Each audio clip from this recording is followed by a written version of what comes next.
Fellow explorers, 'tis I, Sir Knock of the SS Rancid, and this video is sponsored by Surfshark VPN. But no, the academia has paid me to discover new land for reasons I cannot disclose, and I've just found one.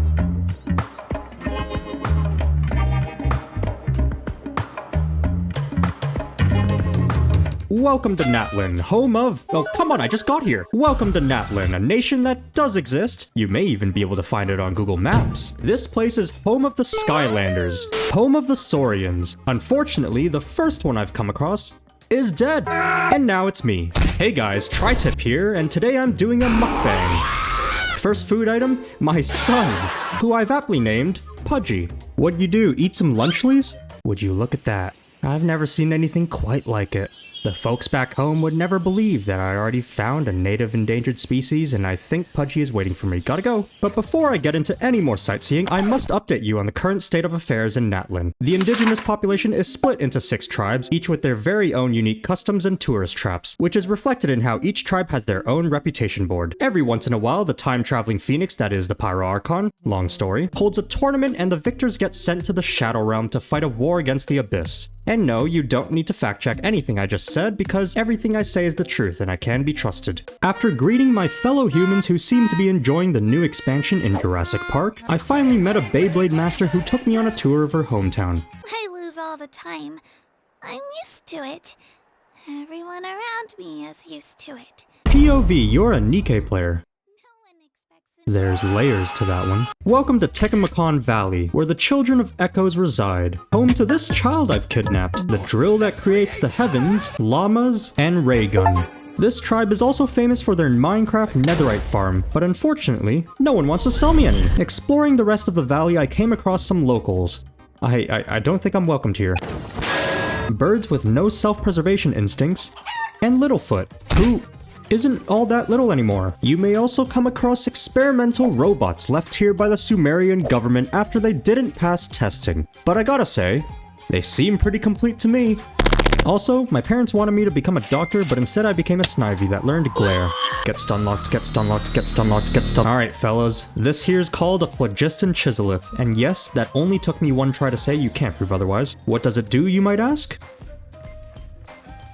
Once Kachina introduced us to Toto, not that Toto, not that Toto, this Toto, we entered the basin of unnumbered flames in style. You could say that we're looking pretty far right now. Here you'll find such creatures as the gluttonous Yogg-Saron Mountain King who wants to eat me. And yeah, I can feel that. As well as the Hollow Waka and— how do you pronounce that? Yes, I too love fighting the Hollow Waka Waka A. I also found these 3 Fatui agents who I'm going to kill for sport. How did that go, you ask? I don't want to talk about it. But that's enough frolicking with the wildlife. I must make my way over to the Stadium of the Sacred Flame to take advantage of the free amenities, as well as meet Spider-Man and the Subway Surfer. I also finally get to check out the shop, and there better be some discounts. I'm going to burn this place to the ground. After a calming night's rest in my free hotel, as well as watching a Bob Ross tutorial— the most fun part of this whole painting technique is washing the brush. And catching a few hoodlums spraying graffiti, it was time to begin Genshin's very own tournament! I played as Raygun's more talented daughter and Azumar's wet dream. That can be interpreted 2 ways, and yes, you can surf the sky, which is considered normal behavior in Natlan, alongside kids being able to beat up a man twice their size, as well as some child brutality. Insert Pokemon joke, insert Beyblade battle meme, please delete this before you read— oh fuck. Elf girl alert, elf girl alert! Alright, now that Kachina's been sidelined, I can finally explore the other parts of Natlan. Welcome to Koatepic Mountain, which I'm skipping, because Mualani invited me to review her hometown first. That's right, this is a Surfshark VPN ad after all. Our next stop is instead Toyota Springs, which is essentially one giant tropical tourist trap, except instead of losing all your mora, you lose your life. Now I know this place isn't based on Hawaii, but I'm gonna need a bit more convincing. The big Kahunasaurus? Clearly Hawaiian. Capybaras? They got those in Hawaii, right? Orange Fanta? Also Hawaiian. Wait, no, that's lava. Still Hawaiian, this hellscape is home to the people of the Springs, famous for their all-natural hot springs. Can you see the relation? As well as heathens who bathe in said hot springs with their clothes on. May the power of Christ compel you. Their chief is also a VTuber, which makes sense since tourists spending money is like sending a super chat. First order of business, soaking in the artificial hot springs. That's right, I don't have access to the real deal because I'm foreign. I remember thinking I'd totally get away with it too. There's a joke here involving another kind of white substance. Would you like to hear it? Now, if you were to ask me which hot spring is my favorite, I'd easily say it's this one. You know, the one floating in the sky looking down at all the peasants. Not only do I have the perfect place to jump off of after losing a 50-50, but it also makes for a great view. Second order of business, kill the animals in town because we do indeed live in Springfield, Ohio. They're eating the pets. I had help from an AI that seems to be more A than I. Third order of business, watch Atea die. You know what could have saved her? Surfshark VPN, that's right baby, with the help of a VPN she could have been fighting the abyss from the comfort of a magnificent holiday home in the scenic tropics of Inazuma. I had a bad feeling then, but I didn't want it to be true. Wow guys, that's some Oda levels of foreshadowing, am I right? Though unfortunately, Atea is ace in this story. Now I've just gotten word that our favorite ground-pounding Hanukkah dreidel has died in her battle against the Abyss. But everything's okay because the people here can resurrect. Sometimes. Have I not mentioned that before? This means that I'm heading back to the stadium to spin her around and win some money and oh. She didn't get revived.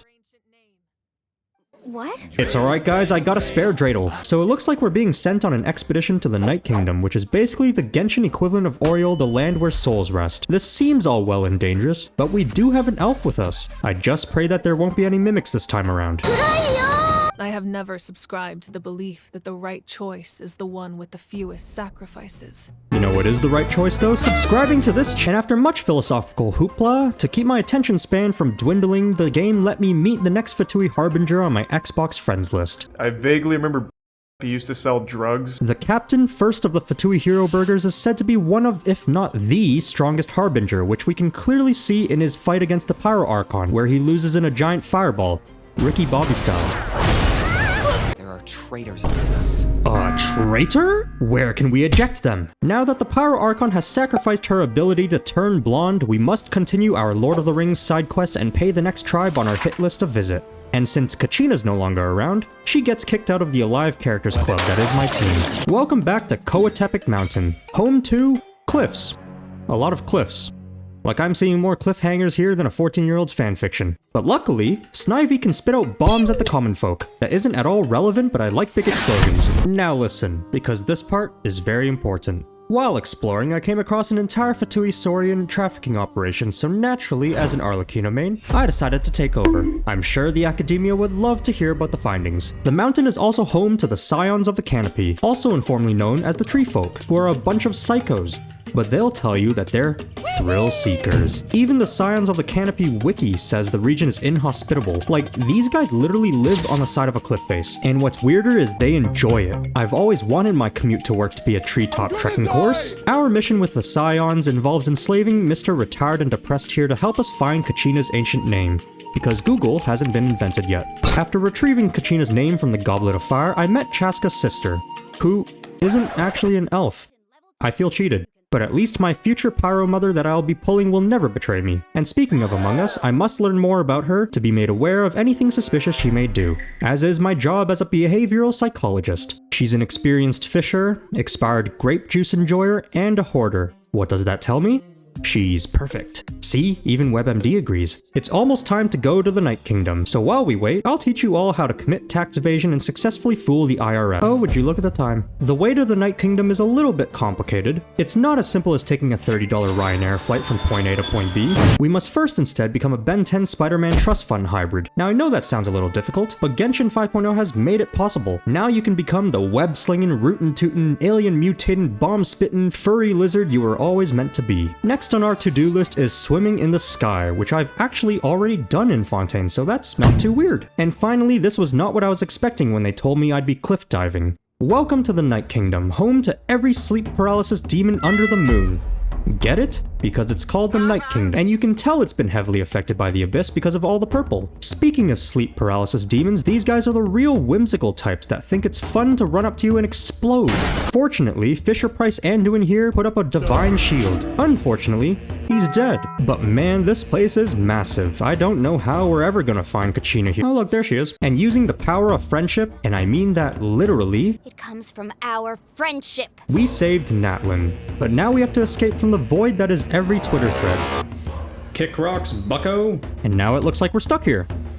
I blame the short ones, they run slower. Don't worry though, time-traveling Ho-Oh decided to blast a hole straight through dimensions in a very cool entrance, and you can tell it's cool by the bombastic guitar that plays when she appears. We've also been told our next quest, which is to assemble the Avengers and defend Natlan in less than a year, otherwise it'll be destroyed. No pressure, by the way.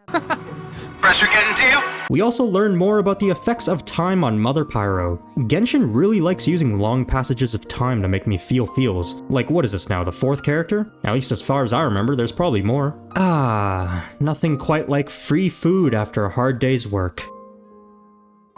Dear God, I'm becoming more like Paimon after each passing day.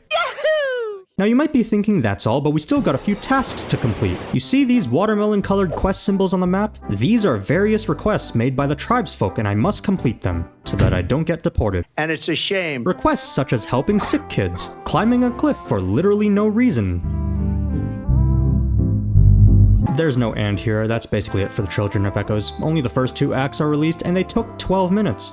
You'll see in a bit why I'm keeping track of how long it takes. I wonder what the Scions of the Canopy need me for. My first mistake was assuming these quest markers were on the ground. My second mistake was existing long enough to see a Saurian named Poggy. And my third mistake was letting Aha talk. If you're not here to kiss my feet, then get out of my sight.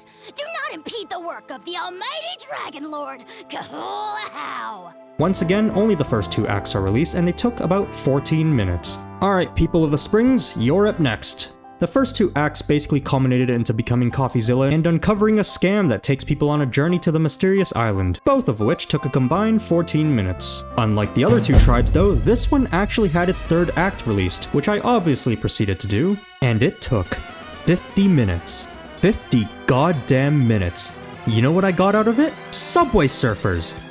Twice! Wanna know what the moral of the story was? Oh, that's cute. You think you have a choice. It was a combination of it's not about the destination, it's about the journey. And the true journey was the friends we made along the way. That's right. I mashed Mouse 1 for 50 minutes for 2 of the most generic quotes in existence. I'm going to gouge out my mother eyes and force them up some stupid dumb anus. That was really bad. You know what? I've got a better way. Here. This is how I feel about this quest.